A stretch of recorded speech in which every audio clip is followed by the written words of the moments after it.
Welcome to our 2025 Provencher Candidates Forum. I'm Kenton Dick with Steinbach Online.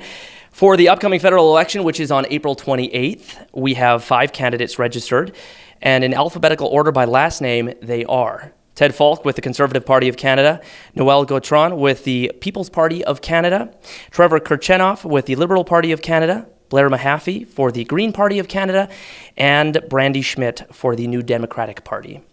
We did reach out to all 5 candidates. However, we are missing 2 candidates for this forum specifically.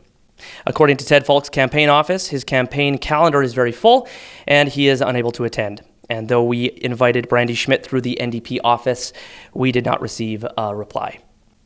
With that in mind, from left to right behind me, we will have Noel Gautron, Trevor Kirczenow, and Blair Mahaffy. This is a discussion and not a debate specifically. We ask that our candidates refrain from addressing each other and instead address the moderator with their answers and comments. Shannon Dewick from Steinbach Online is our moderator for this discussion, and we will rotate who answers each question first. Now, on to Shannon. Thank you, Kenton. First, our opening statements, and our first candidate to respond, chosen through a randomized draw, will be Trevor Kirczenow. Trevor? Thank you so much. First, I'd really like to thank Golden West for hosting us. I think this event is really important. And thank you to everybody who is tuned in and listening. This is, I believe, a very important election, and I appreciate everyone's attention right now. My name is Trevor Kirczenow. I am your Liberal candidate in Provencher riding. I live between Dugald and Enola on a small farm. I have a partner and 2 kids who play a lot of hockey. I think I've seen pretty much every single hockey arena in this riding. Spent a lot of time driving kids to hockey. I am a professional musician. I play frequently with the Winnipeg Symphony.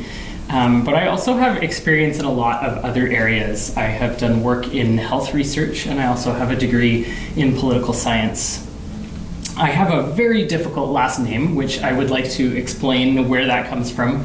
My grandparents were Russian, and during the Second World War, they were taken by the Germans and made to do forced labor in camps. After the Second World War, they could not go back to Russia because Stalin would have sent them to camps in Siberia if they had tried to go back. And at that time, it was better for them to have a fake Polish spelling for their last name, and then they ended up in Australia.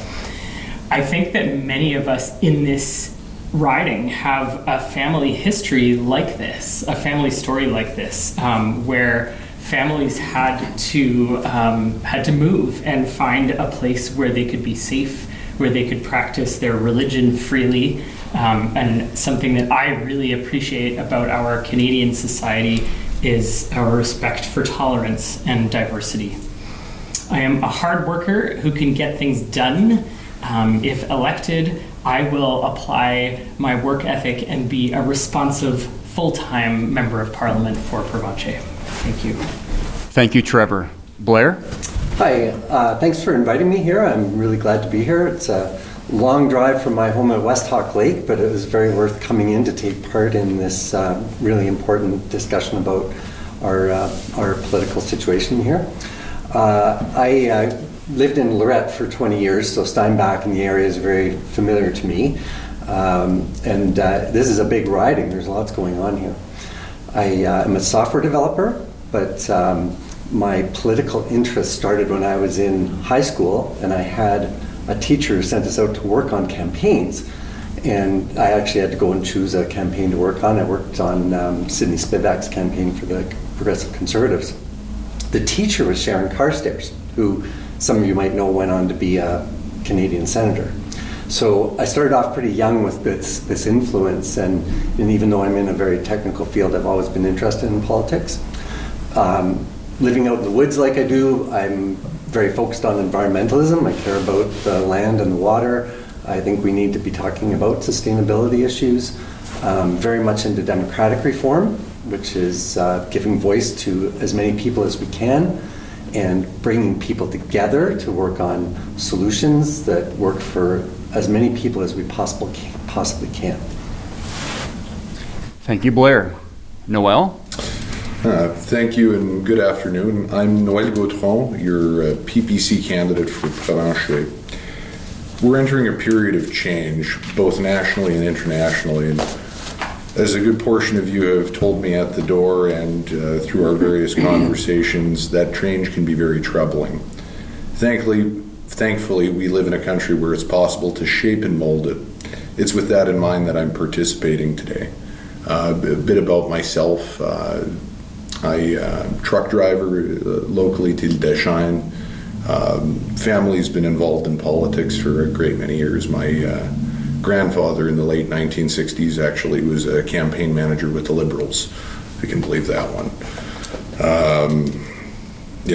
Going back, first mayor of Lorette was a distant relative of mine, and to go back even further, I'm direct descendant from Jean-Baptiste Dagemadziayev, so old fur trader roots.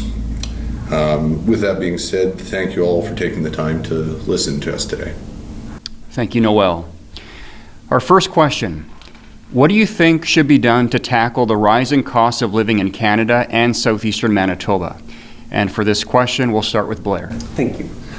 I'm very concerned about the wealth accumulation in Canada right now. It's wealth inequity is at its highest rate ever in the country, which means the poor are getting poorer while the wealthy are getting considerably wealthier. So when we're dealing with things like the Trump tariffs, and we're talking about how to respond, when I hear things like massive tax cuts, I worry that that means that we're going to put tariffs on, which cost poor people more, and that we're giving tax cuts to the wealthy so that they can accumulate more wealth. While it's important to have investment in the economy, it's also important that the poor people, the poorest among us, aren't struggling. One of the Green Party platform points is to increase the personal tax income tax exemption from $17,000 up to $40,000 to help free up income for lower income Canadians, and to close loopholes on tax havens for wealthy, and to tax large, highly profitable corporations more. We also have to look at issues of sustainability. Some of our food cost prices are driven by climate change. That's going to change. It's going to get worse. And we need to look at how can we make our food supplies more resilient and able to withstand the pressures that climate change is going to bring, because that problem's going to get worse. Thank you, Blair. Noel? So our platform lays out elimination of taxes. So one that I'd like to focus on with y'all today would specifically be taxes and levies with regard to energy and those byproducts. So of course, previous to the government eliminating the carbon tax, we were both in favor of eliminating the consumer side and the commercial side, because one thing that a lot of individuals forget is the amount that the commercial side will end up affecting their bottom line costs. This is costs that are transmitted through the business to the end user, after all. In addition to that, we would like to see a moratorium on immigration until such a time as the housing prices and their of late rapid ascent in value stabilizes to something that would approximate a normal appreciation rate. This in turn, I think, will add a lot of affordability to the overall market. Thank you. Thank you, Noel. And finally, Trevor? I think the biggest threat that we are facing right now in terms of our cost of living continuing to go up has to do with Donald Trump and Canada's relations with the United States. Even just the threat of tariffs and the instability that causes, tariffs being on again and off again, that is brutally difficult for businesses, and it's not good for our economy. Fortunately, the Liberal Party has a leader in Mark Carney who is a very experienced economist, and I think he is the right person to tackle these issues and lead us through this crisis at this time. We have solid plans to help with the cost of living. The federal government could act as a housing developer to help quickly build housing at scale that is affordable. we plan to invest $25 billion in financing for prefabricated home builders, and also $5 billion into a trade corridor, which will help create more jobs and drive economic growth. As well, I think we need to keep and protect the programs that we've recently established that really take care of people. Good examples include the new federal dental care, as well as federal pharmacare, which in Manitoba just took effect yesterday. And also the $10 per day daycare program is incredibly important for helping families right now with the cost of living. The Conservatives and Pierre Poilievre voted against all of those programs. I would like to point out that tax cuts are nice when you are making a lot of money, but we also need programs to help people who have lost their jobs. Thank you, Trevor. Next, we'll talk immigration. With increased attention on immigration, what policies would you like to see in place, and how would those affect Provencher? And we'll start with you, Noel. So we would like to see a complete moratorium on immigration, as mentioned previously, until such a time as the housing market has stabilized. In addition, visa, I'm going to refer to it as visa violators, those who are overstaying either their student visas, work visas, etc., immediate deportation. These, in the last 2 years, we're looking at about 2.5 million people, where we're only producing about 200 to 250,000 units per annum. So this is putting a tremendous amount of strain, both for the immigrants who are seeking to live here, and then for our own citizens. I might add as well that the housing is such a critical issue. A lot of people aren't aware we've had a negative birth rate since 1970, meaning we have not had enough people being born in the country to replace those that are currently around. The reason that you need to take this into account, whether you'll be discussing social services or taxation in general, most of our services are drawn from general revenue, meaning that those currently paying taxes are the ones directly paying for those services for the entirety. So we're moving into the next 10 to 15 years a demographic, not quite a collapse, but very close to it, where we're going to have substantially more retirement age individuals than what the economy was previously accustomed to.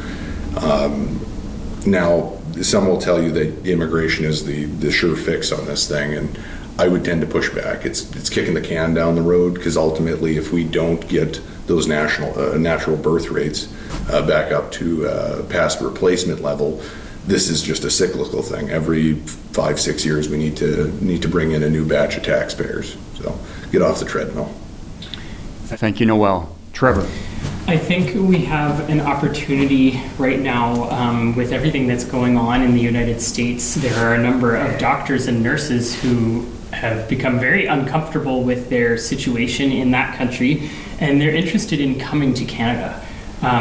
At this point, when we have a doctor and nurse shortage, I think we should do everything that we can to streamline the process of healthcare professionals being able to immigrate to Canada and practice here and relieve some of that strain on our healthcare system. Similarly, I think this is a time when we could maybe look for a reverse brain drain coming back from the United States of some of those amazing scientists and specialists who are now having a hard time doing their jobs in the US and who have lost funding there. So I think that's a potential opportunity for Canada right now. Generally, in terms of immigration, the Liberal Party would like to keep the new cap on immigration levels that has been put in place recently, while we quickly build affordable housing. Thank you, Trevor. And Blair? Thank you. There's no doubt that we need immigration because of those demographics that Noel pointed out. The rate at which it happened was extreme, and we pulled back from that a little bit. And I think it speaks to being prepared to plan when we do various things in the government. And in this case, were we ready for infrastructure for the housing? So we need to invest in trades, in developing housing, a crown corporation perhaps to build housing that stays in government hands, that doesn't end up being sold to corporations so that they can just make more profit on people. And really plan for those immigration projects that we need to take place. We also do need to take advantage of what's happening in the U.S. and we're in a competitive position. There's scientists in many fields, from healthcare to climate science, that are going to be looking to Canada and to Europe to immigrate to. Doctors and nurses that will be looking to come here. We need to look at how we can help them certify in their field of expertise more rapidly. And that also means reducing trade barriers here, which is good for us too, all tied together. So how do we encourage that immigration and take advantage and not lose out to Europe in what is going to be a competitive market for that immigration? Thank you, Blair, and thank you all for those well thought out answers. Our next question: what is your position on trade and how Canada should move forward in the face of U.S. tariffs? And Trevor, we'll start with you again. The U.S. is no longer a trustworthy or reliable trading partner. We definitely should not have all our eggs in that one basket at this point. I think it's very clear we need to diversify our trading relationships. And I believe that Liberal leader Mark Carney is a great person to be leading that. He already has connections to the European Union, and good standing in the international community, and that's something that he'll be he already is helping us to be able to do. Pierre Poilievre and the Conservatives, unfortunately, they want to cut foreign aid, which I think is a bad idea at this time when we need to improve our standing in the international community, diversify our trade relationships, work with other countries more. That is not the time to cut foreign aid. As well, I believe that we need to remove interprovincial trade barriers as much as we can. Some examples of those include job certifications, for example, in nursing, being different from one province to another. And I think that's the kind of thing that we could look at, just trying to make that easier for people to work in different provinces. Trucking is another good example, with having different load safety regulations in different provinces, as well as infrastructure that affects that. So I think we need to tackle those things and ensure that we have robust interprovincial trade and diversify our international trade so that we are not so dependent on the United States. Thank you. Thank you, Trevor. Blair. Clearly, even if in the next 4 or 5 years the U.S. administration changes, we can't rely on them to be a consistent and steady partner, because they have to sort out this highly partisan system. We do absolutely need to diversify our trade, and that means closer ties to Europe, which I don't think it hurts us, because their environmental controls and their social policies are pretty strong. South America, Central America, Africa, all sorts of opportunities exist for us to develop more trade.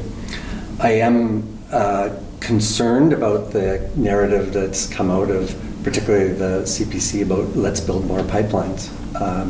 We're in a world where it's very possible that peak oil is going to be hit in the next decade. That market is going to slow down, and it seems to be us that investing billions in building infrastructure for an end-of-life industry, or approaching end-of-life, is not a good investment. We have an opportunity to build renewables, solar energy, wind energy, which also helps us build independence, so that if a community such as, say, Lorette put in a solar power infrastructure to power the town, they can sell that back to the grid, and that allows them some energy independence that could be in their control and out of corporate control. And the reality is, China in the last 2 years has brought on more renewable energy than the rest of the world combined, and Europe is well ahead in that market. We need to not be the provider of raw materials. We should be developing this technology before we get left behind. Thank you, Blair. And finally, Noel? Well, I suppose as a contrarian opinion, our position is that we need to cut a deal with the Americans. To give you some rough numbers, on any given year, the United States accounts for about 60 to 70% of our GDP. To put that into context, there is no clear replacement, either in the short term or in the long term, that could be a replacement for the United States. Reality is this: they're experiencing a bit of a protectionist trend. Historically, the United States, it's about every 60, 70 years, about 20 years, they're a little bit more centralized in their focus. With that in mind, we need to cut a deal with them. It's the one advanced market that is still going to be there in like 30 to 40 years, as previously stipulated. The demographic situation in Europe, even if we're looking at larger, what we'd perceive as larger potential economies, take China, their demographic situation is worse than that of Italy, which already has a median age that's approaching 50. So we're not going to find additional consumers for our products there. So I can't stress enough how important that American trade relations is. Along that note of ameliorating that relationship in its current spat, the current administration, I think everyone can observe, does not respond well to being poked in the eye. So if we're actually looking to have that relationship going forward, I would argue it's best to leave that battle, and in 4 years we won't have something that's let's say that we're a little bit more accustomed to in terms of that relationship. Still, I will reiterate, they are going into a protectionist era. Thank you, Noel. Our next questions have a little more to do now with the local level. What will you and your party do to support local businesses and farmers if elected? And Blair, we'll start with you. Thank you. I'm finding as I talk to people, work with the business community actually across the country, that labor is a big part of the problems that they're facing. There's a lot of reasons for that. I think we need to invest in education, in trades, in all sorts of things. So good schooling, good education is really important, that we work within the business communities to find out what kind of skills they need, and we're promoting those skills. I find there's still a little bit of people who talk down to trades. We need to find ways to change that narrative, to talk them up, because it's important work, and we need people doing it. It could be really good paying jobs. It feeds into our housing situation as well, which is important. I also believe that good healthcare and good social safety nets are important. We've seen in many European countries that having a good social safety net actually helps people be innovative, because they know if something fails, they have somewhere to fall back to, whereas countries that have cut back on them, people aren't taking as many risks. And if people aren't healthy, they're not going to work. So we need to really be investing in Medicare, dental care, pharmacare, and good health care.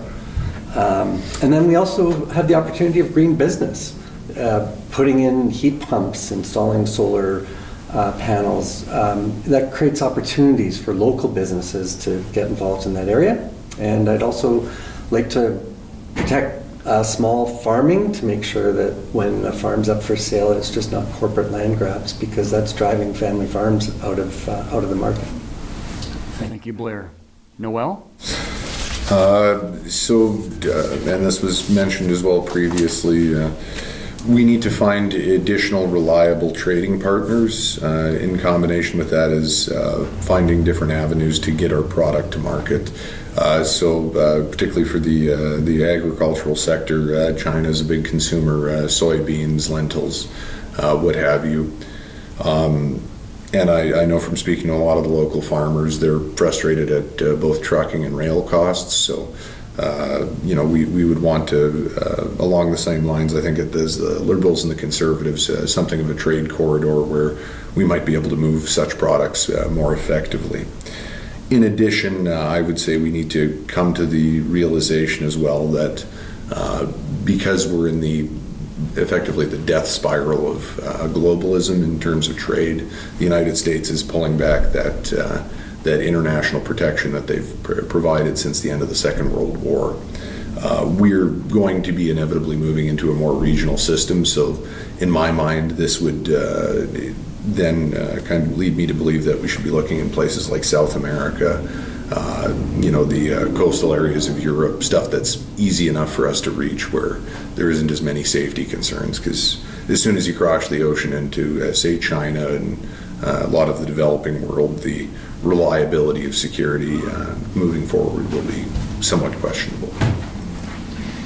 Thank you, Noel. And finally, Trevor. I think the first step in supporting local businesses and farmers is to listen to them, to get out there and talk to people who are struggling and find out what they need. And then as a local member of parliament to really advocate for constituents, no matter which party might be running federal funding or which party you represent. If you are an MP, you need to represent your constituents first. There was a news story that broke in November about at least 17 Conservative members of Parliament who were advocating for their local ridings to access some federal funding, but Mr. Poilievre and the Conservative Party had voted against that federal program, and then Poilievre instructed his MPs to stop advocating for their local communities to access those funds. And I just find that incredibly frustrating. I can't understand why any MP would ever behave that way. So listening and advocating for local businesses and farmers is the first step that needs to happen. I believe that we need to protect our dairy supply management here in Provencher.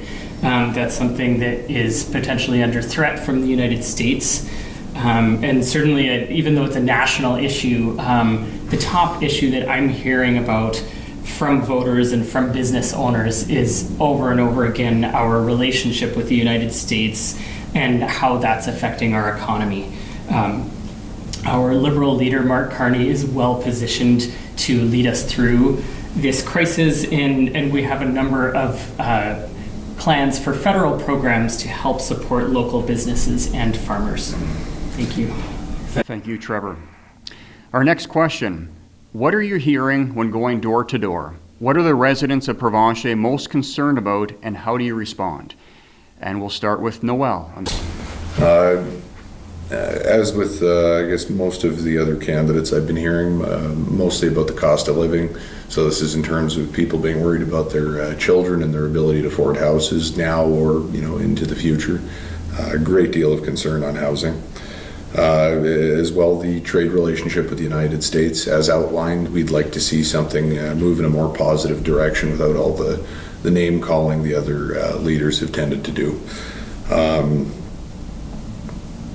That would be the main bunch. Thank you, Noel. Trevor? The number one issue that I keep hearing about has to do with the economy and Canada's relationship with the United States. People are very worried about the tariffs and how that's affecting them, how it will affect Canada. And again, I think Liberal leader Mark Carney, being an experienced economist, is the best position to lead us through this, and that's also definitely what I'm hearing at the doors. But another issue that is coming up quite frequently has to do with protecting our democracy. Voters are noticing that in the United States, they are seeing a serious erosion of their democratic rights right now. And what I'm hearing is that people are scared. They don't want that to happen in Canada. Provencher riding has a very diverse population, including a number of French language speakers, people who practice many different religions in our area,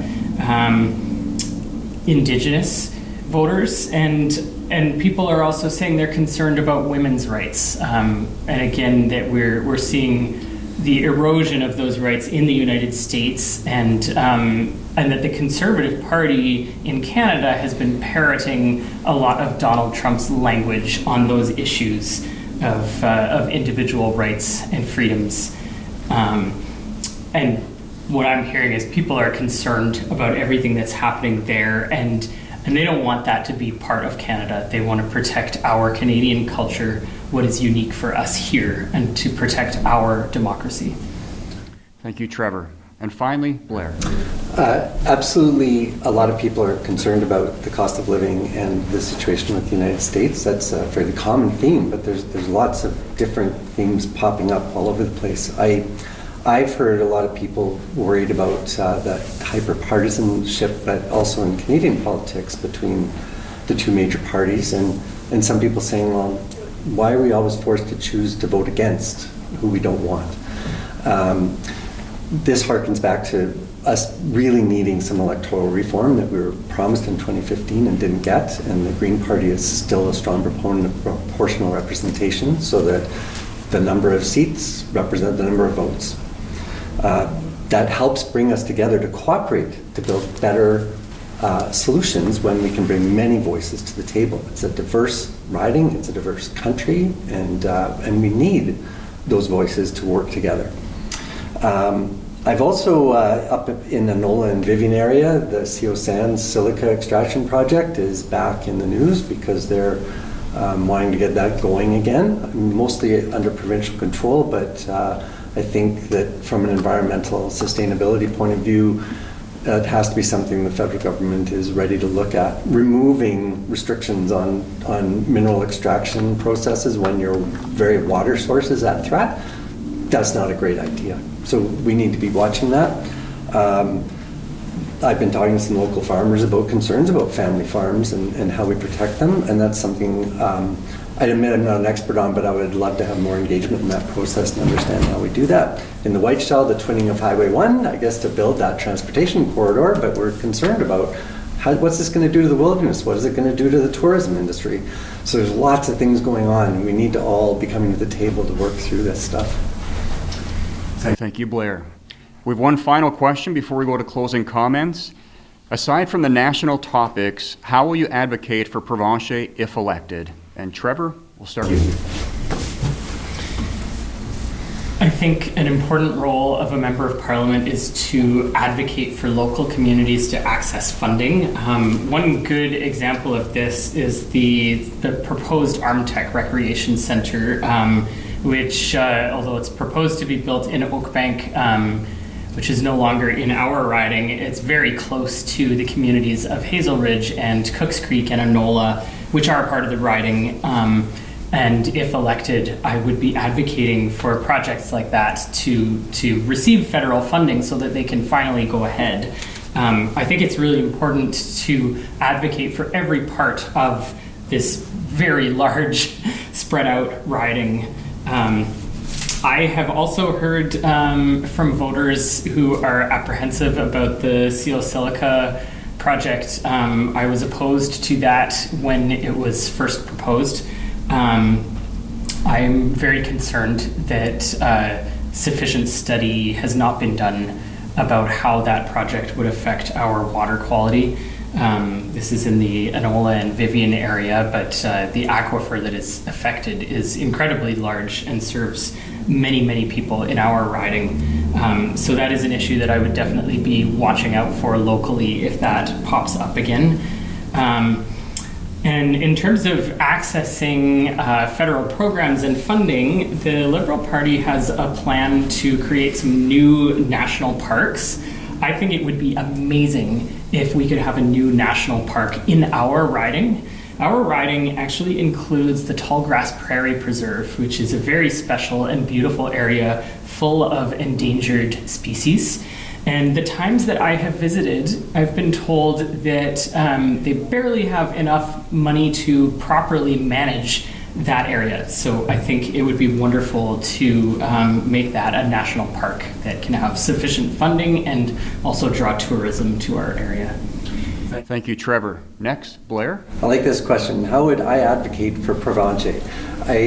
My perception right now is that we see the party leaders telling the MP what to tell their constituents, and I'd like to turn that upside down, and that fits in with green values. The party promises that they won't whip their MPs, that the MPs speak for the constituents.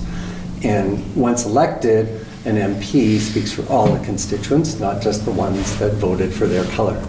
So we really need to reform how that works. I would like to engage with constituents, to be at events like this all the time, to have town halls, maybe even a citizens' assembly, which is a way of bringing together a whole bunch of people who are experts in the field to advise representatives and governments on how to approach issues in the riding.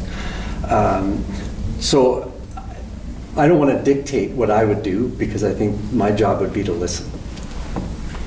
Thank you, Blair. And finally, Noel. Thank you.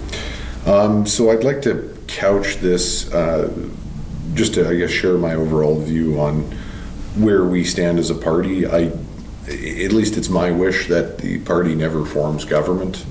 I see us as sort of a balancing act, if you will, to the Canadian political system.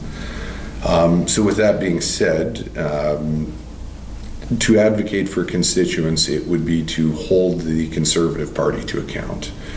We're viewed by and large as flyover country, and as such our needs and policy concerns are ignored, to put it bluntly. If elected, I will ensure the voice of Provencher's constituents are heard. I will not be stifled in this endeavor by petty partisan interests. Thank you. Thank you, Noel. That's it for the questions that we have. Now it's time for closing statements, and we'll start with you, Blair. Again, thank you so much for inviting me here. It's such an important piece of the democratic process to have us on the spot to answer these questions, so I'm glad to be here. I would like to leave with a closing thought about the Green Party and what we stand for. We often hear you're a single issue party, you're just a bunch of tree huggers, and in a way there's a bit of truth in that single issue party, but it's not what people think it is. The issue is sustainability. So whether that means sustainability for environmental reasons, climate reasons, but also democratic reform, because what we see in the US with a hyper-partisan system that's essentially first past the post is that that's not a sustainable democracy. When we look at social justice, when we have incredible income inequality or wealth inequality, that creates instability in your social systems. We see people getting apathetic even about voting. We have youth that aren't even coming to vote at a 40% turnout. That's not sustainable. And as some of the activists in World Peace Organizations say, it only takes 3% of the population to create a revolution. When wealth inequity grows, it creates a more difficult to sustain economy. And social justice affects economy because people don't work as well if they're stressed and traumatized all the time.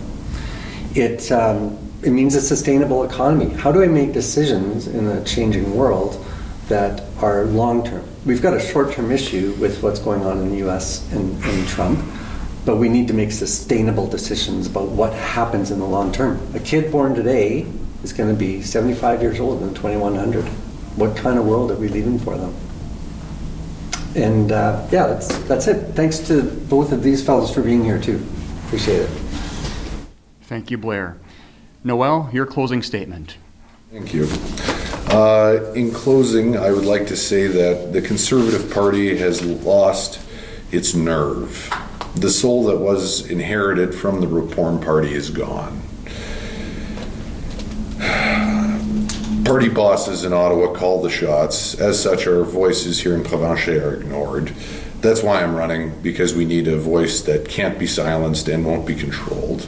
It's time for reform, and it starts right here. Thank you. Thank you, Noel.